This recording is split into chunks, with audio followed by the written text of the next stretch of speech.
मित्रांनो, शालिनी भक्तिसागरमध्ये तुमचे मनपूर्वक स्वागत आहे। तर मित्रांनो, सर्वांना अधिक मासच्या खूप खूप शुभेच्छा। तर मित्रांनो, आपलं मराठीत श्रीमद भागवत रहस्य, श्रीमद भागवत महापुराण येऊन गेलेलं आहे। तर आज पहिला भाग येणार आहे। तर सर्वांनी आता श्रीमद भागवत महापुराण मराठीत सर्वांनी ऐकावे। तर हे भागवत महात्म्यामध्ये एकूण 12 स्कंद आहे। तर आपण एक एक स्कंद करून ऐकूया। एक एक स्कंदामध्ये 21 भाग आहेत। एक एक स्कंदामध्ये 21 भाग आहेत। कशात 90 भाग आहेत, कशामध्ये 122 भाग आहेत, तो कोणत्या भागामध्ये 189 भाग आहेत।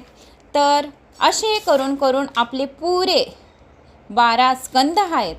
तर पहिल्या भागवत महापुराणामध्ये प्रथम स्कंदामध्ये 1 ते 90 अध्याय आहेत। तर आपण ते ऐकूया। तर कोणी चॅनलला नवीन आलं असेल तर लाल बटनवर सबस्क्राईब करा, ऑलवर क्लिक करा आणि जास्तीत जास्त जणांना शेअर करा।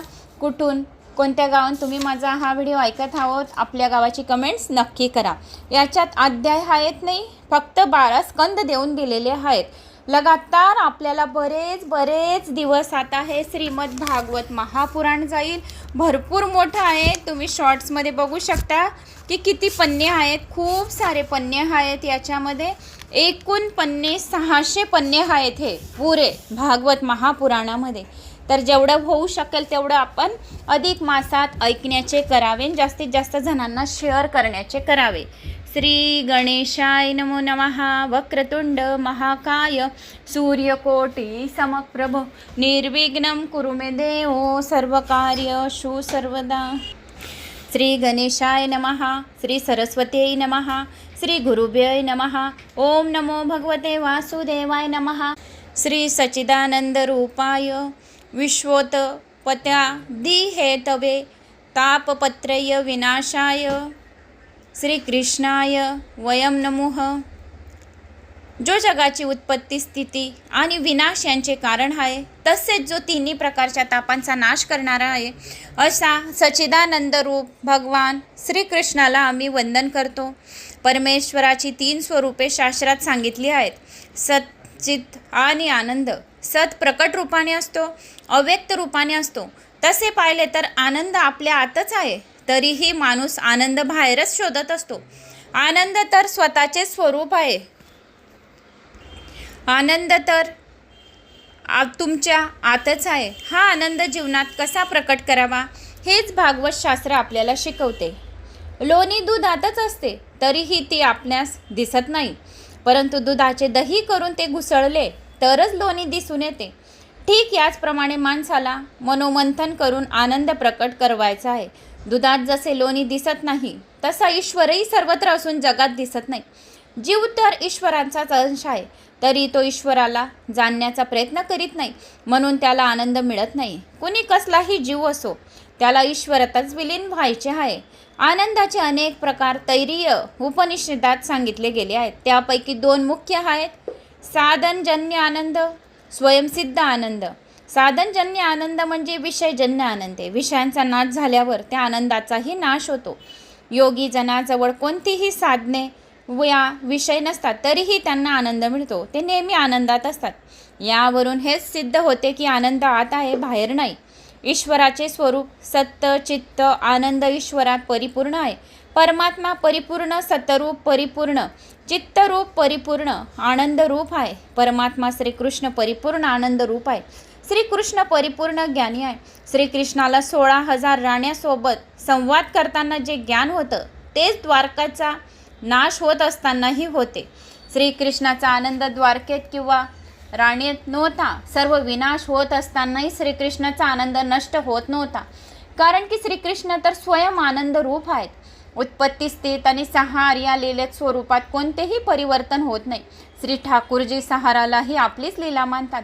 उत्पत्ती, स्थिती आणि संहार ही देवीची लीलाच होय। परमात्मा तिन्ही अवस्थात आनंद रूप असतात आणि आपल्या स्वरूपात स्थित असतात।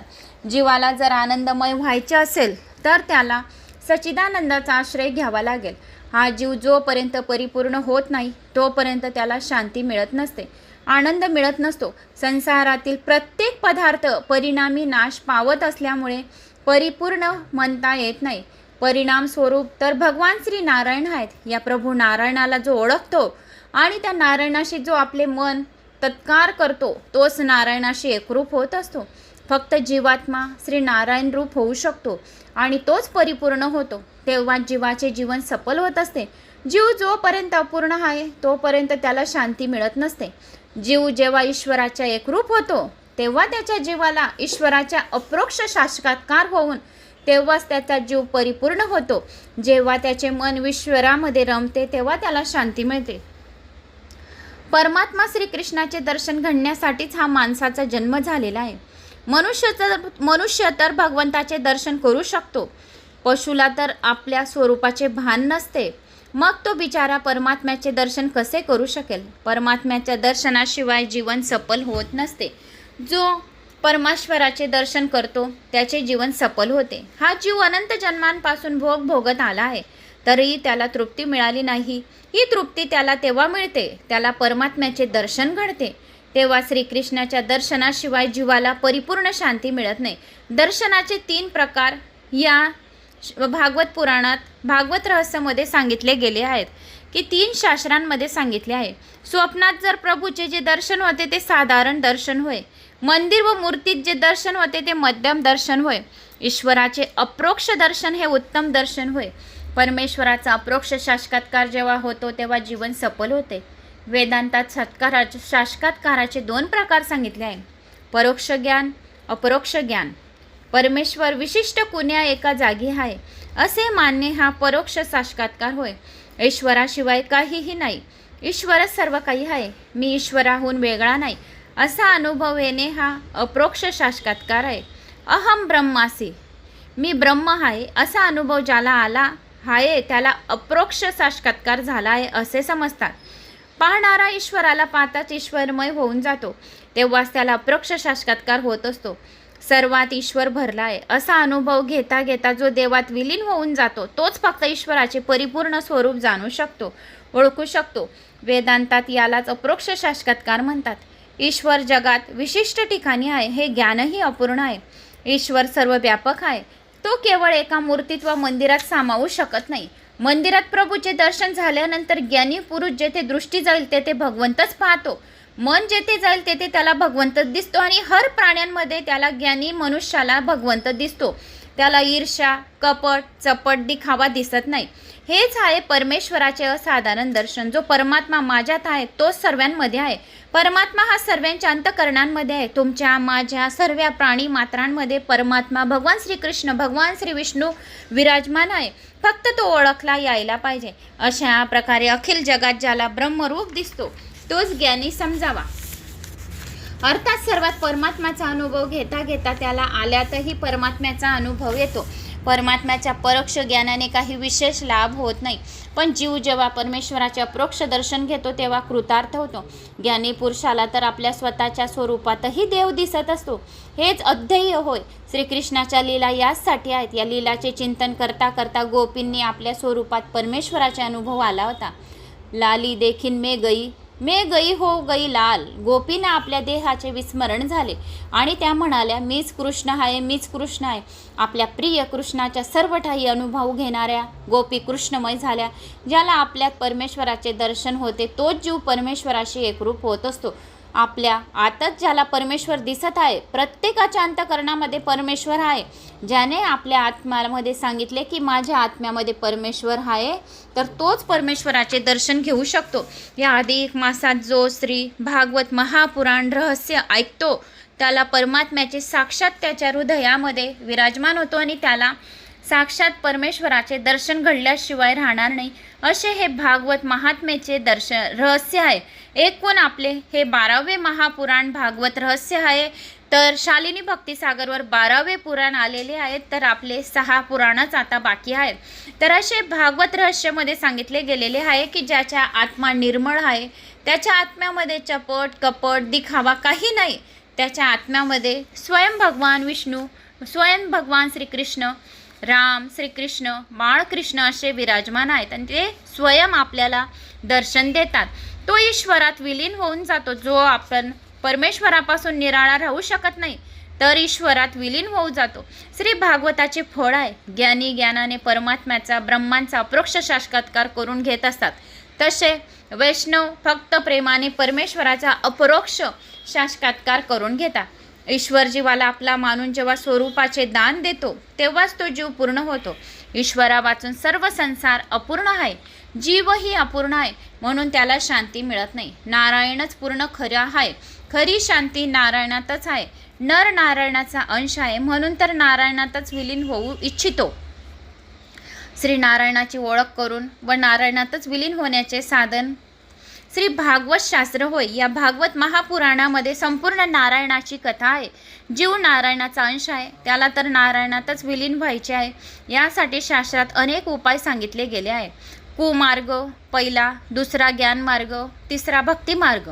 उपनिषदांच्या ज्ञानाने ईश्वराचा अपरोक्ष साक्षात्कार होऊ शकतो. परंतु महर्षी श्री व्यासांनी असा विचार केला की उपनिषदांची भाषा गूढ रहस्य आहे, सामान्य माणसांना ती समजणार नाही. उपनिषदांचे ज्ञान तर दिव्य आहे, परंतु आपल्यासारखे विलासी लोकांना जीव ईश्वराजवळ जाऊ शकणे असंभव आहे. आता वैराग्याविषयी ज्ञान मार्गात सफलता मिळत नाही. सोडा, परंतु माणूस काहीही सोडू शकत नाही. जे शुल्लक पान सुपारीही सोडू शकत नाही, ते काम, क्रोध, लोभ यांना कसे सोडू शकणार? ते घरे कसं सोडू शकतील? पण वेदात शास्त्रात तर सांगते की सर्व काही सोडून सर्वस्वाचा त्याग करून ईश्वराच्या मागे लागाल तर तुम्हाला ईश्वराला ओळखू शकाल, त्याला प्राप्त करू शकाल. सर्व सोडणे, सर्वस्वाचा त्याग करणे साधारण माणसासाठी सोपे नाही. या सर्व गोष्टींचा विचार करून भगवान व्यासांनी श्रीमद भागवत शास्त्राची रचना केली आहे. उपनिषदांनी दाखवलेला मार्ग आपल्यासारख्या लोकांसाठी सोपा नाही. उपनिषदांचे तात्पर्य त्यागात आहे. भागवताचे आगळे वेगळेपणा कसा आहे?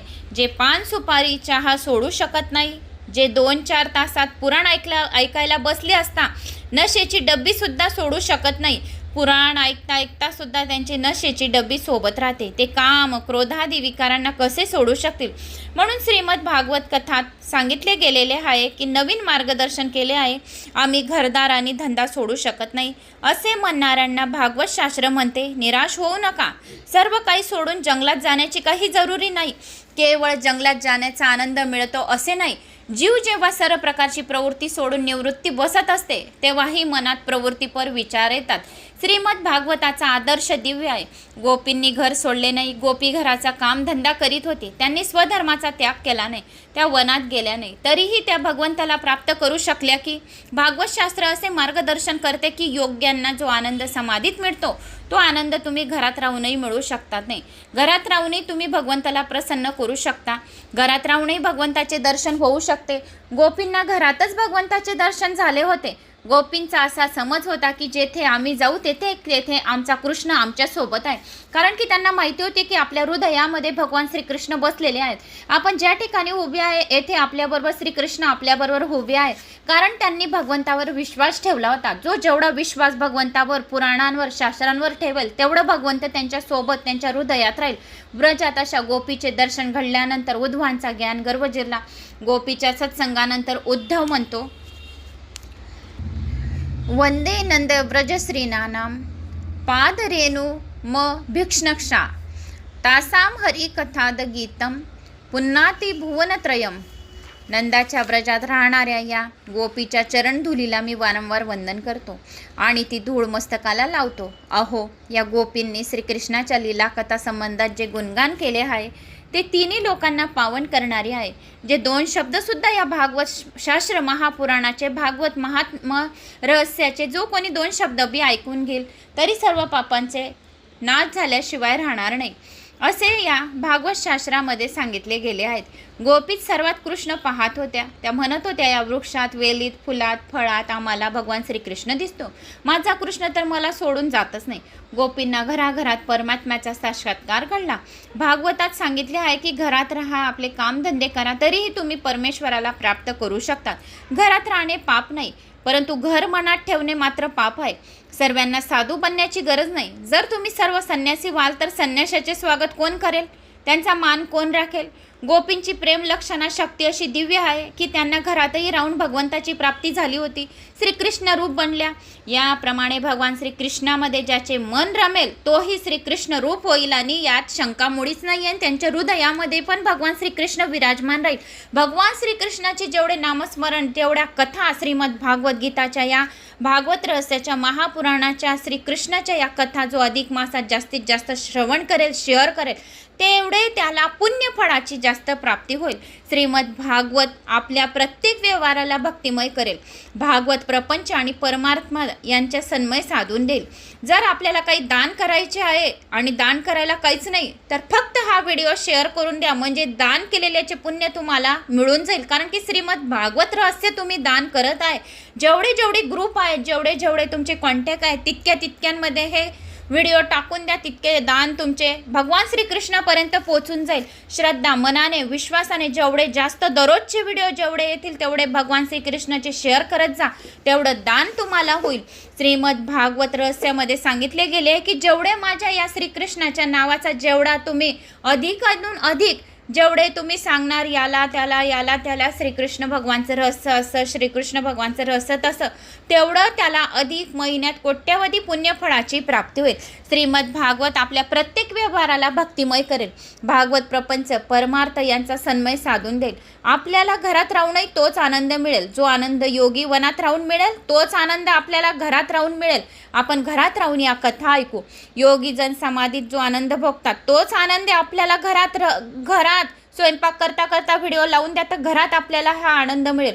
गृहस्थाला जसा आनंद होतो तसा आनंद आपल्याला होईल. भागवत शास्त्राची रचना केली गेली आहे. संसारातील विषय सुखाबद्दल वैराग्य, प्रभूविषयी अतिप्रेम जागावे हाच भगवंताच्या कथा लीलांचा उद्देश आहे. भागवत म्हणजे भगवंताला मिळवण्याचे साधन होय. संतांचा आश्रय घेणारा संत बनत असतो आणि भागवताचा आश्रय घेणारा भगवान बनत असतो. भक्ती केवळ मंदिरातच होते असे नाही, तर जिथे तुम्ही असाल तेथे सुद्धा भक्ती होऊ शकते. तुम्ही ज्या ठिकाणी आहे त्या ठिकाणी सुद्धा भागवत जर ऐकले तरी सुद्धा तुमचे भागवत कथा ऐकल्याची पुण्यफळाची प्राप्ती होईल. या भक्तीसाठी विशिष्ट ठिकाण किंवा विशिष्ट वेळ याची जरुरी नाही. भक्तीत तर 24 तास सुद्धा करायची असते. भक्ती अमुक वेळ करायची, विषय भोग अमुक वेळ करायचा, भोगायचा असा जो भेद करतो तो भक्ती करू शकत नाही. तुम्ही जिथे ज्या ठिकाणी असणार तेथे तुम्ही भगवंताचं नामस्मरण केलं तेथे भगवंत हृदयामध्ये विराजमान होणार. जे साधी सोपी अशी जर भक्ती करतो त्याला भगवंत प्रसन्न होतो. भक्ती सतत करणारा, निरंतर करणारा, ब्रह्मसंबंध टिकून ठेवणारा, ईश्वराचे स्मरण सोडू नये. वैष्णव वजन भगवंतासोबत खेळत असता जीव जे जे काही कर्म करतो ते सर्व जर देवांसाठी करेल तर त्याची प्रतिक्रिया भक्तीच ठरेल. जर अशी तन्मय भक्ती घडली तर जीव कृतार्थ होऊन जाईल. गोपी भक्ती मार्गाचे आश्चर्य होत त्यांचा आदर्श मन डोळे यांच्यासमोर ठेवा.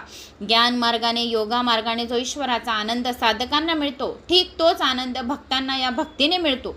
ज्ञानी योगी यांना ब्रह्मानंद प्राप्त होतो. तोच आनंद या भक्तीने भक्तांना मिळवावा या उद्देशाने भगवंताची रचना केली गेली आहे. तर या भगवंताचे स्वरूप दाखवले गेले आहे. भगवान कसे आहेत? तापत्रय विनाशाय श्रीकृष्णाय वयम नुमो. परमेश्वराचे स्वरूपाचे वर्णन करताना म्हटले गेले आहे तापत्रय विनाशाय, आध्यात्मिक, आदी दैविक तसेच आदी भौतिक तिन्ही प्रकारचे तापाचे निवारण करणाऱ्या भगवान श्रीकृष्णाला आम्ही वंदन करतो. पुष्कळ लोक विचारतात वंदन करण्याचा कोणता लाभ होतो? वंदन केल्याने पाप जळून जाते. श्री राधाकृष्णाला वंदन केल्याने तर आपले सर्व ताप नष्ट होतात. पण वंदन केवळ शरीरानेच नव्हे तर मनाने सुद्धा करा. म्हणजे श्री राधाकृष्णाला हृदयात आणा आणि मग त्याला प्रेमाने नमन करा. नमन देवाला बांधून टाकते. दुःखात जो साथ देतो तो ईश्वर होय आणि सुखात जो साथ देतो तो जीव होय. दुःखामध्ये आपण राहतो तो साथ देतो तो ईश्वर, आणि आपण जेव्हा सुख प्राप्त करतो, काही आनंद येतो तर तो जीव आपल्याला प्राप्त देतो तो आनंद. ईश्वर नेहमीच दुःखात साथ देतो, म्हणून ईश्वर वंदनीय आहे. पांडव जोपर्यंत दुःखात होते तोपर्यंत ईश्वराने त्यांना मदत केली, पण जेव्हा पांडव राज्यावर बसले तेव्हा श्रीकृष्ण तेथून निघून गेले. ईश्वर जेव्हा जेव्हा ज्याला मिळाला तो दुःखातच मिळाला आहे. सुखाचा साथी जीव आहे, दुःखाचा साथी ईश्वर आहे. ही गोष्ट नेहमी लक्षात ठेवावी. मनुष्य पैसा मिळवण्यासाठी जेव्हा प्रयत्न करतो तेवढे कष्ट दुःख सहन करतो, त्यापेक्षा थोडे कमी प्रयत्न जर देवासाठी तो करेल तर तो त्याला देवाची प्राप्ती निश्चितच होईल. कृष्ण तर न बोलवता सुद्धा गोपींच्या घरी जात असे. तो आपल्या घरी का येत नाही याचा विचार आपल्या मनात कधीतरी येतो काय? आपणही असा निश्चय करूया की मी हे असे सत्कर्म करीन की जेणेकरून कन्हैया माझ्याही घरी येईल. देवासमोर हात जोडणे किंवा मस्तक नमवणे याचा अर्थ काय? हात क्रियाशक्तीचे प्रतीक आहे. हात जोडण्याचा अर्थ असा की मी हातांनी सत्कर्म करीन. मस्तक नमवण्याचा अर्थ असा आहे की हे नाथ मी आपली बुद्धी शक्ती आपणाला अर्पण करतो. वंदन करण्याचा अर्थ काय आहे? आपली क्रियाशक्ती आपण बुद्धिशक्ती भगवंताला अर्पण केली पाहिजे. भगवंताला वंदन केल्याने पाप आणि ताप दोघंही नाहीसे होतात. ज्या वेळेस आपण दोघी हात उचलतो आणि त्याला जोडतो आणि मस्तक नतमस्तक होतो, आपले मान खाली झुकवतो, वंदन करतो, ज्या वेळेस दोन हात आणि तिसरे मस्तक खाली झुकवतो, त्यावेळेस आपले काय होते? पाप आणि ताप दोघी नाहीसे होतात. त्या क्षणी तत्क्षणी निर्भय हृदयापासून जर नमन करा, हृदयापासून वंदन केल्याने ब्रह्मसंबंध आपला घडतो. जेव्हा जेव्हा घरातून बाहेर पडाल तेव्हा तेव्हा देवाला नमस्कार करून निघा. जेव्हाही तुम्ही घराबाहेर कोणत्याही कामानिमित्त बाहेर जात आहे तेव्हा भगवंताला नमस्कार करा. जय श्री कृष्ण, जय श्री महाकाल, जय श्री राम, काहीतरी श्री स्वामी समर्थ, जय जिनेन, काहीतरी बोलले, भगवंताचं नामस्मरण करून निघाले तर आपल्याबरोबर ईश्वर सोबत येतो. म्हणून जेव्हा जेव्हा घराच्या बाहेर पडणार तेव्हा तेव्हा भगवंताला नमस्कार करून निघा. ईश्वराला प्रेमच पाहिजे असते, तो प्रेमेचा भुकेला असतो. वंदन केल्याने ईश्वराशी संबंध आपला जुळतो. जीवाचा स्वभाव वंदन करण्याचा नाही. घरात प्रवेश केल्याबरोबर पत्नी जर घरात नसली तर तो आपल्या मुलाला विचारतो, तुझी आई कुठे गेली आहे? पण त्याची काय जरुरी आहे? ती बाहेर गेली असेल तर तू देवापाशी बसून राम राम असा जप कर. बाहेरून घरी आले तरी देवाला नमस्कार करा. हा जीव परमेश्वराला प्रेमाने प्रणाम करील, त्यावर परमेश्वर प्रसन्न होतील. या जीवाने आणखी काही न केले तरी चालेल, पण इतके मात्र करावे, देवाला वारंवार नमस्कार करावा. सदोसदी मनामध्ये ध्यास असावा. जय श्री महाकाल, जय श्री महाकाल, ओम नमो भगवते वासुदेवाय नमः, जय श्री राम, बाळकृष्ण, काहीतरी तोंडामध्ये नामस्मरण असावे आणि देवाला वारंवार नमस्कार करावा. जितक्या जितक्या वेळा तुम्ही दिवसभरातून देवाला आठवण केली, नमस्कार केला, नामस्मरण केलं, तेवढे पाप आणि ताप नष्ट होतात.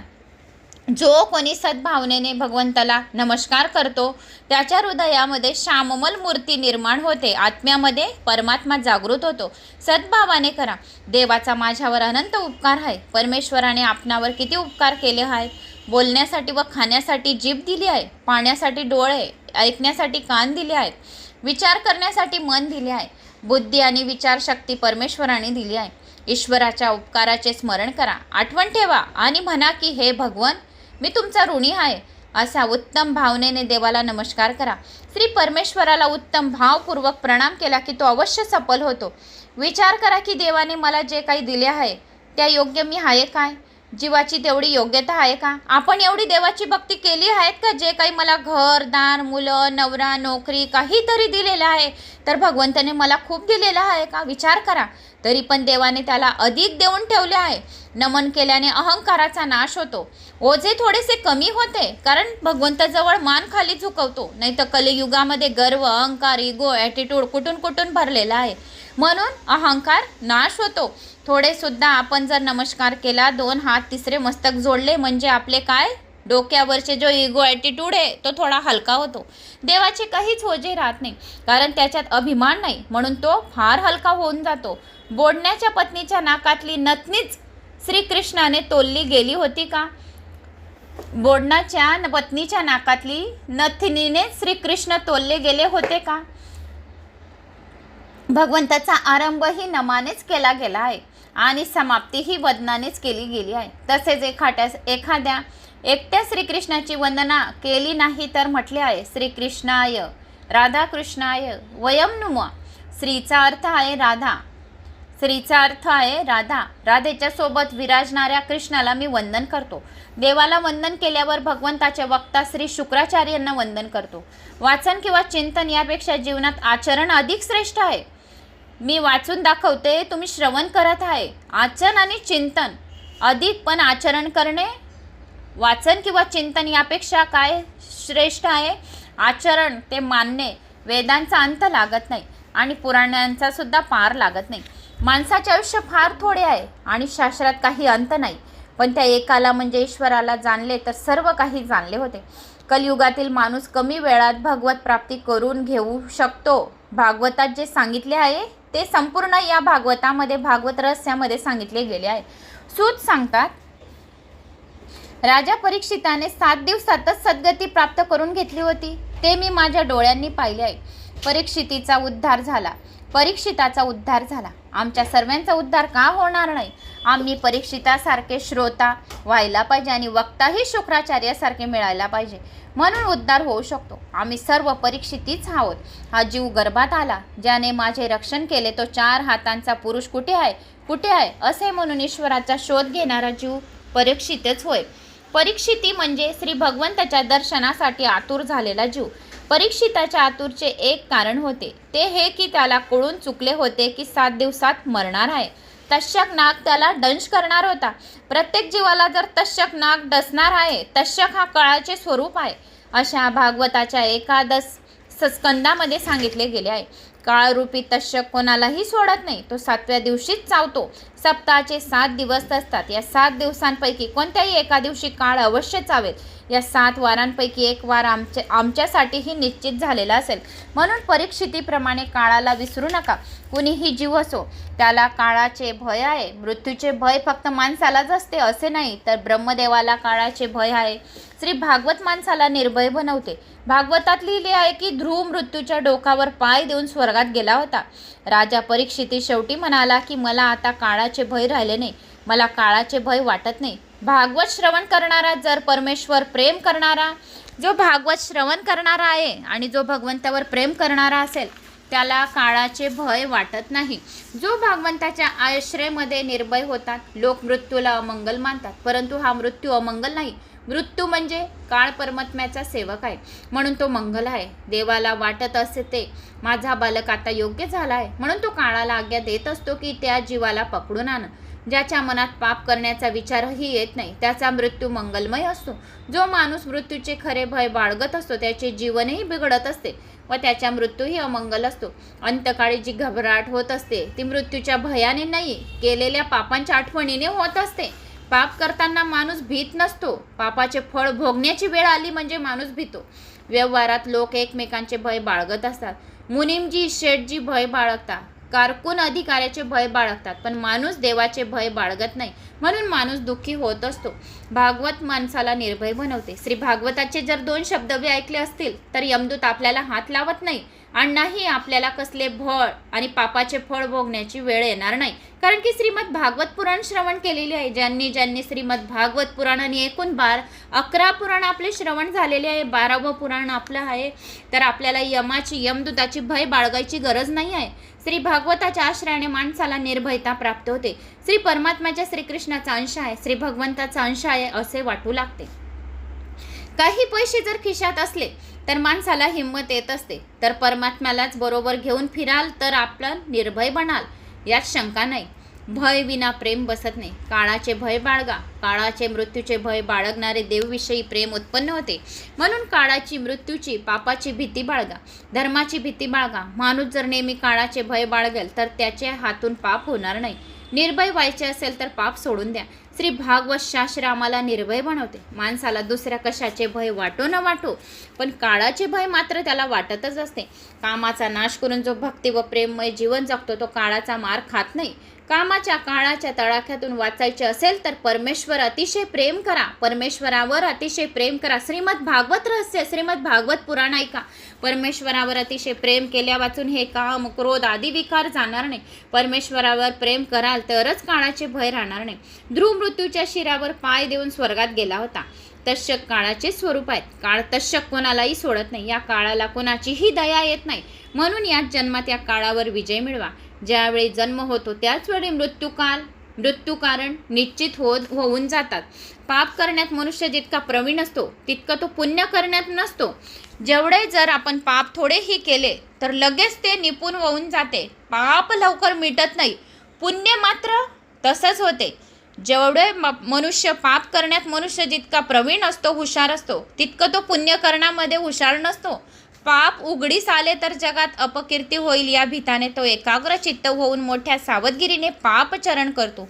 याच कारणाने त्याला अंतकाळी पापाची आठवण येते आणि त्याचवेळी अंतकाळी त्याचा जीव घाबरत असतो.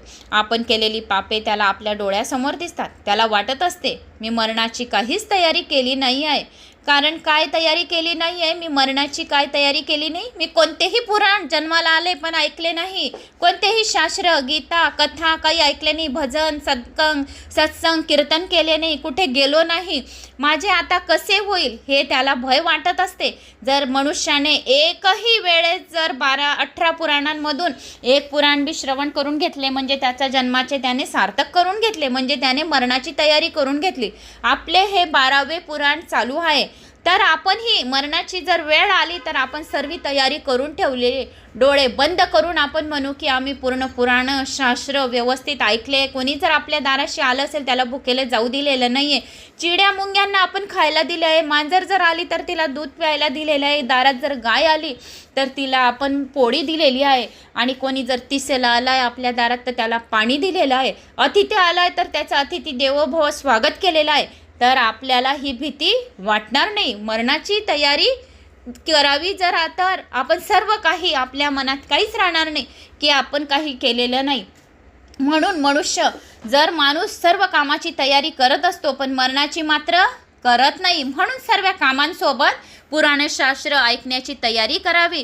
थोडा वेळ काढून पुराणशास्त्र ऐकावी म्हणजे ही मरणाची तयारी केलेली असते. म्हणजे आपल्याला यमदूताची काळाची भीती राहत नाही. आपण याच्यावर विजय मिळवतो.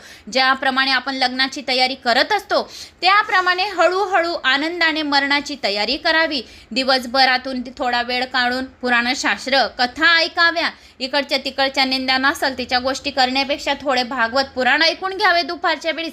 अधिक मास चालू आहे. अधिक मासात तर 2 शब्द पण ऐकले तरी पण त्याचे मोठे पुण्यफलाची प्राप्ती होते. सर्व पापांपासून मुक्ती मिळते. यमदूत आपल्याला हात लावत नाही. मृत्यूविषयी नेहमी सावध राहा. मृत्यू म्हणजे गती जीवनाच्या परमेश्वराला हिशोब देण्याचा दिवस, पवित्र दिवस.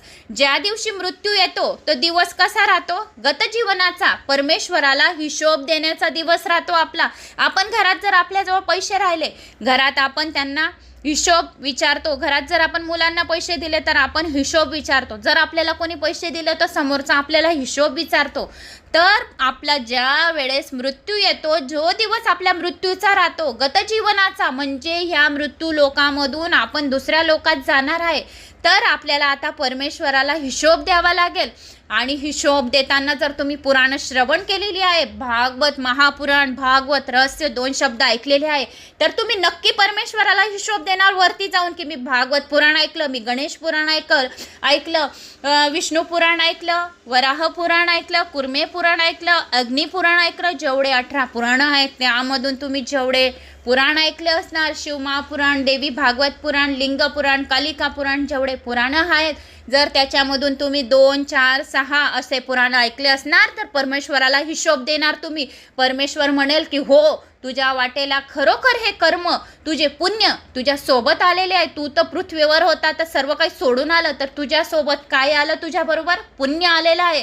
तर तू खरोखरच हे पुराण श्रवण करून माझ्याकडे आलेलं आहे, वाचून माझ्याकडे आलेलं आहे. तर परमेश्वराला तुम्ही हिशोब नक्की द्याल आणि ठाम निर्णयपणे द्याल, कारण की पुराणांचं श्रवण केलेलं आहे. म्हणून जो दिवस राहतो गतजीवनाचा तो परमेश्वराला आपला हिशोब देण्याचा दिवस राहतो, पवित्र दिवस राहतो तो आपला.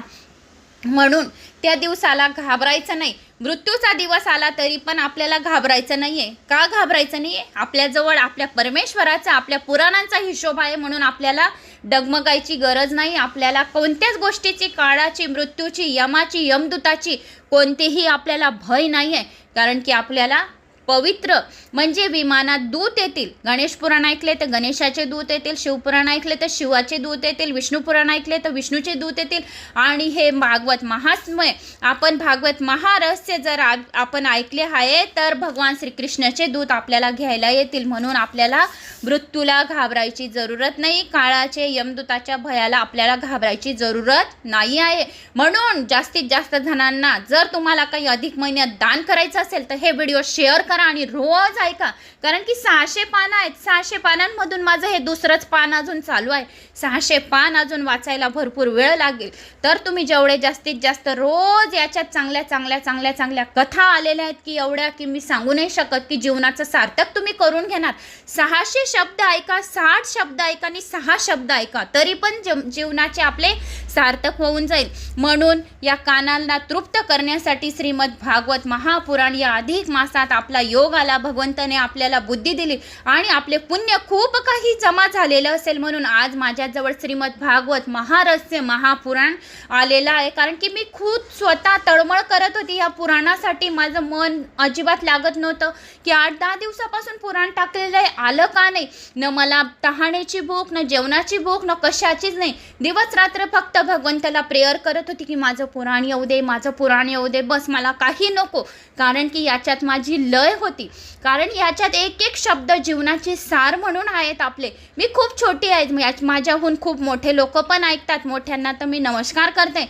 माझे खूप लहान आहे, पण जेवढं मला वाचता येतं, जेवढं माझ्याजवळ ज्ञान आहे, तेवढं मी तुमच्यापर्यंत पोहोचवण्याचा प्रयत्न करत आहे.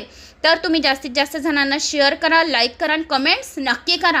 कारण की श्रीमद भागवत महापुराण हे अतिशय छान असतं. म्हणून जो कोणी मृत्यू म्हणजे गतजीवनाचा दिवस, परमेश्वराला हिशोब देण्याचा दिवस, पवित्र दिवस, श्री भगवान विचारतील मी तुम्हाला डोळे दिले होते, त्याचे तुम्ही काय केले.